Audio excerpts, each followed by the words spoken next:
Hello friends, welcome to Sangeetha's food gallery. നമുക്കിന്ന് സേമിയ പായസം എങ്ങനെയാണ് ചെയ്യുന്നതെന്ന് നോക്കാം. ഇത് വളരെ ഈസി ആയിട്ട് തന്നെ ചെയ്യാൻ പറ്റുന്ന ഒരു പായസമാണ്. ഇത് ചെയ്യാനായിട്ട് ഞാൻ ഉരുളിയാണ് എടുത്തു വെച്ചിരിക്കുന്നത്.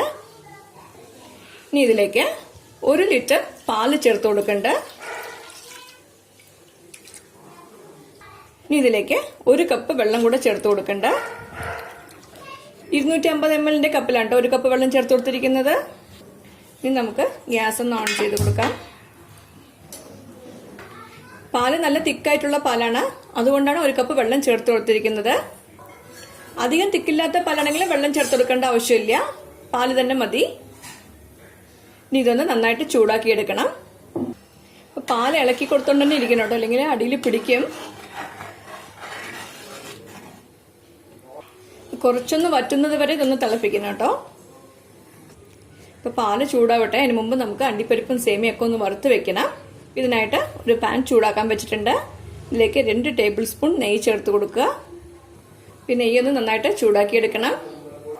പിന്നെ നെയ്യ് നന്നായിട്ട് ചൂടായി കഴിഞ്ഞു ഇതിലേക്ക് ഒരു 10-15 അണ്ടിപ്പരിപ്പ് ചേർത്ത് കൊടുക്കുക. ഇതൊന്ന് നന്നായിട്ട് വഴറ്റി കൊടുക്കാം.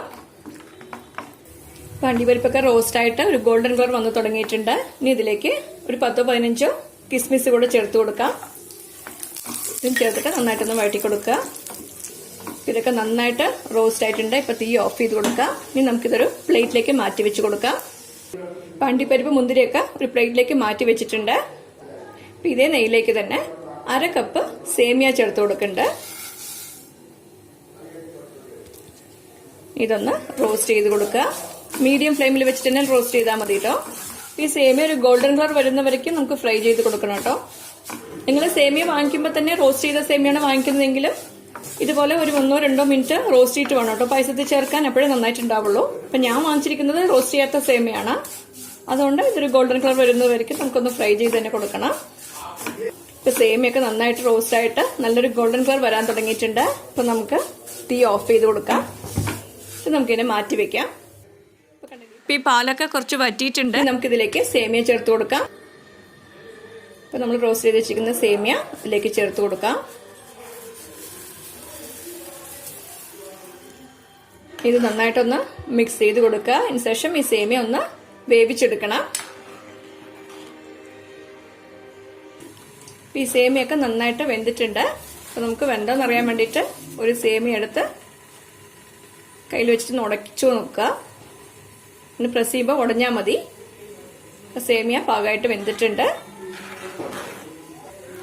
ഇനി ഇതിലേക്ക് പഞ്ചസാര ചേർത്ത് കൊടുക്കാം. ഞാൻ ഇപ്പൊ 3/4 കപ്പ് പഞ്ചസാര ഇതിലേക്ക് ചേർത്ത് കൊടുക്കുന്നുണ്ട്.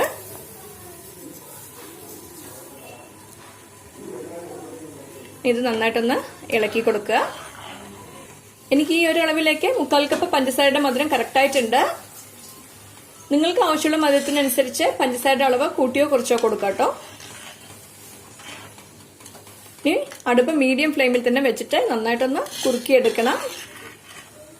ഇപ്പൊ പഞ്ചസാര ചേർത്ത ശേഷമാണ് സേമിയ ചേർക്കുന്നതെങ്കിൽ സേമിയ വേവാൻ സമയമാവും. അതുകൊണ്ടാണ് ഞാൻ സേമിയ വേവിച്ച ശേഷം പഞ്ചസാര ചേർത്തത്. നിങ്ങൾക്ക് താല്പര്യം ഉണ്ടെങ്കിൽ ചെവ്വരി വേണമെങ്കിലും ചേർത്ത് കൊടുക്കാം കേട്ടോ. ഒരു 3-4 ടേബിൾ സ്പൂൺ ചെവ്വരി എടുത്തിട്ട് വേവിച്ച ശേഷം ഇതിലേക്ക് ചേർത്ത് കൊടുക്കാം. ഞാനിപ്പോ ചെവ്വരി ഒന്നും ചേർക്കുന്നില്ല. ഇത് ഇടയ്ക്കൊന്ന് ഇളക്കി കൊടുത്തോണ്ട് തന്നെ ഇരിക്കണം കേട്ടോ, ഇല്ലെങ്കിൽ അടിയിൽ ഒട്ടിപ്പിടിക്കും. നമ്മുടെ പായസമൊക്കെ തിളച്ചിട്ട് നന്നായിട്ട് കുറുകി വന്നിട്ടുണ്ട്. ഇതാണ് ഇതിന്റെ കൺസിസ്റ്റൻസി.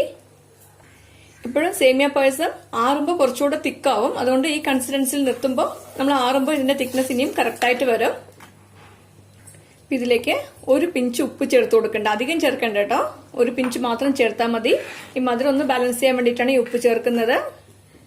ഇനി ഇതിലേക്ക് അവസാനമായിട്ട് നമ്മൾ റോസ്റ്റ് ചെയ്ത് വെച്ചിരിക്കുന്ന അണ്ടിപ്പരിപ്പ് മുന്തിരിയും ചേർത്ത് കൊടുക്കാം. നിങ്ങൾക്ക് താല്പര്യമുണ്ടെങ്കിൽ ഇതിലേക്ക് ഏലക്ക പൊടിയോ അല്ലെങ്കിൽ ഏലക്ക ഒന്ന് തട്ടിയ ശേഷമോ ചേർത്ത് കൊടുക്കാം. അതൊരു നല്ല ഫ്ലേവർ ആയിരിക്കും. ഇപ്പം എൻ്റെ വീട്ടിൽ ആർക്കും ഏലക്ക ഇഷ്ടമല്ല, അതുകൊണ്ട് ഞാൻ ചേർത്ത് കൊടുത്തിട്ടില്ല. നമ്മുടെ സേമിയ പായസം റെഡിയായി കഴിഞ്ഞു. നമുക്ക് തീ ഓഫ് ചെയ്ത് കൊടുക്കാം. അപ്പം ഞാനിതിലെ മധുരം ചെക്ക് ചെയ്ത് നോക്കിയിട്ടോ, പെർഫെക്റ്റ് ആയിട്ടുണ്ട് മധുരം. അടിപൊളിയായിട്ടുള്ള നമ്മുടെ സേമിയ പായസം റെഡിയായി കഴിഞ്ഞു. ഇത് നിങ്ങളെല്ലാവരും ഈ പായസം ട്രൈ ചെയ്ത് നോക്കണം. ഇഷ്ടമായെങ്കിൽ ലൈക്ക് ചെയ്യാനും ഷെയർ ചെയ്യാനും സബ്സ്ക്രൈബ് ചെയ്യാനും മറക്കരുത്. നിങ്ങളുടെ ഫീഡ്ബാക്ക് അറിയിക്കും വേണം. Thanks for watching.